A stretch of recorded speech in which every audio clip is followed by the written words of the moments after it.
Good day mga kaputi. Ang project ko pala ngayong araw ay isang horse, ox at dragon. Ito po ay request ng ating bossing galing ng California. At dito po ay nagsimula na po akong maggupit ng design at pagdidiktin ko yung dalawang coupon band na print natin. So yan, dito po pala ay nagpa-schedule si sir nung July at mga July 26 ata siya pumunta dito sa shop. Tapos nag-down na rin siya at pinag-usapan namin yung design na ilalagay at kung ano yung kakalabasan ng may edit ko na ilalagay sa kanyang braso. Bali, ang napili ni bossing natin na design ay isang horse, ox at dragon. Sabi niya, yun daw yung paghahaluin kong mga design na gusto niyang ipalagay sa kanyang braso. So, bali, may pinakita si bossing natin na reference na ginawa ng pinagtanungan niyang artist, kaso hindi siya satisfied sa edit na ginawa ng artist na una niyang napagtanungan.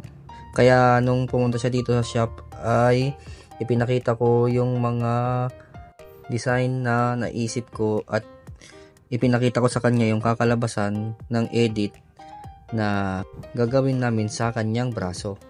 Bali, nung August 4, dun ko siya in-schedule dahil yun yung available day na wala akong kliyente. Kaya nung pumunta ang ating bossing dito sa shop ay sinabi kong ako na po ang bahala na gagawa sa design sa kanyang braso. Bali, dito po ay natapos ko na po yung kabayo at pupunta naman po tayo sa ox. So yan, black and gray po ang ginamit kong team sa pagtato sa kanya. Bali, dito ay nasa ox na ako at ang ginamit kong karayom dito ay 17 round magnum, 9 round magnum, 7RL at 5RL. Yan po yung mga ginamit kong karayom dito sa piece na ginagawa ko. So bali, dito ay makikita nyo ay natapos ko na po yung ox. Yan, napaka-solid po niyan. Ang solid po talaga ni sir, napakalaki po ng kanyang braso. Kaya medyo natatagalan po kami sa paggawa at medyo madetalye po yung gustong ipagawa ng ating bossing. So, bali dito ay nasa last piece na tayo sa taas at yung dragon naman yung gagawin natin. So, yan, ayun na po, nagdikit na po ako ng stencil para sa huling banat namin sa kanyang braso. Bali, dito ay mga ilang oras kaming nadut-dutan bago kami inabot ata kami dito ng mga 7 ng gabi bago kami natapos dahil mayroon pang ipinahabol ang ating bossing sa kanyang kamay sa baba. So, binabalak ng ating bossing na kapag balik niya dito sa Pilipinas ay ipapa-sleeve na niya itong nasimulan kong project sa kanyang braso. So, bali dito ay makikita nyo at patapos na po ako at ito na po yung kinalabasan ng half sleeve sa taas ng ating bossing. So yan po, napakasolid po ng ating bossing, kinaya po niya yan. Inabot po kami dito ng mga 5 hours bago po namin natapos itong design na ito. Bali, nagsimula kami ng 10 at dito siguro mga 4 na kami natapos. So bali, dito ay nagdag ang ating bossing at gusto niya naman ay family tattoo sa kanyang kamay.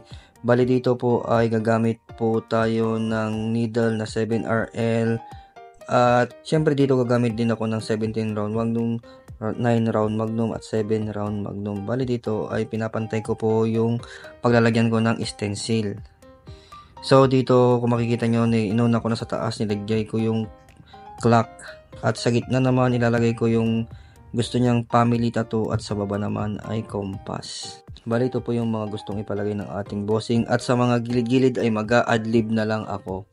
Dahil pinagkatiwalaan tayo ng ating bossing ay gagawin ko lahat ang aking makakaya upang mapaganda at ma-perfect ko yung tattoo niya. So bali, dito ay naidikit ko na po yung stencil at napakalinaw po niya. Ang gamit ko nga po palang stencil solution dyan ay homemade lang po. Ako na po yung gumagawa ng sarili kong stencil serum. At ang ginamit ko ditong printer ay Epson M1120. So bali, dito po ay gumamit ako ng 7RL para sa mga line. Yan, kung makikita nyo po, napakasolid po ng mga linyang gawaan yan mga bossing. So yung makikita nyo yung parang malalabo na line ay bloodline po yon. So bali, dito sa design na pinapagawa ng ating bossing ay inabot po ako dito ng mga 1.5 hours bago po namin ito natapos. Medyo mabilis lang naman po itong ginawa dahil wala naman po siya masyadong details at gusto ng ating boss ay simple lang po ang gagawin namin pyesa dito sa kanyang kamay, dahil kapag uwi niya dito ulit sa Pilipinas ay papadagdagan niya po ito at i-sleeve na niya dito sa may part na baba. So dito po ay gumamit din po ako dito ng black and gray para sa mga shadow at sa mga singit-singit ng design, para makuha po natin yung tamang pag-blend ng shadow niya at tamang kakalabasan ng pagka black and gray niya.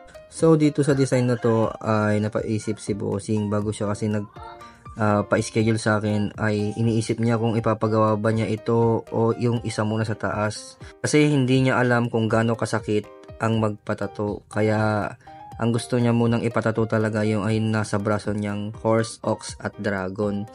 Itong nasa baba ay hindi pa siya sigurado kung ipapagawa niya, pero nagpa-edit nagpa-edit na siya sa akin para in case lang na talagang ipapatato niya talaga. Kaya sabi naman niya na sure naman na ipapatato niya to at kayang-kaya naman po niya, dahil gusto talaga niyang ipagawa itong dalawang pyesang ito sa isang araw, dahil kinabukasan nito ay uuwi na siya ng California. Bali dito ay medyo napahaba ang kwentuhan namin ng ating boss, at kwento nga niya na dun sana siya sa California sana magpapatato, dahil doon ay marami ding mga artist. Bali Pilipino din ata yung napagtanungan niya doon, at tinanong niya kung marunong ba itong mag-edit ng design at gusto niyang makita yung kakalabasan ng may edit niyang pyesa. Bali nung nakita niya yung pyesang ginawa ng artist ay medyo nakulangan siya, kaya nang umuwi siya dito sa Pilipinas ay tayo naman ay maswerteng nakita niya sa Facebook at tinanong niya ako kung magkano ang aking rate, at mismo pumunta na siya dito sa shop para magtanong. At ito na po pala ang finished product, a total of 1.5 hours yan. Bali nagsimula po kami dito ng 10 ng umaga, natapos po kami ng mga 7, pero may mga break po kasi kami dito, mga yosi break para sa mga client ko at para hindi naman ma-stress at medyo ganahan naman siya sa pain na nararamdaman niya. So hanggang dito na lang po ang aking video, at maraming salamat.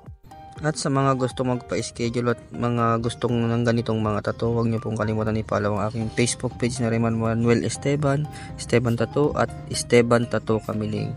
Hanggang sa susunod ulit na mga video, maraming salamat.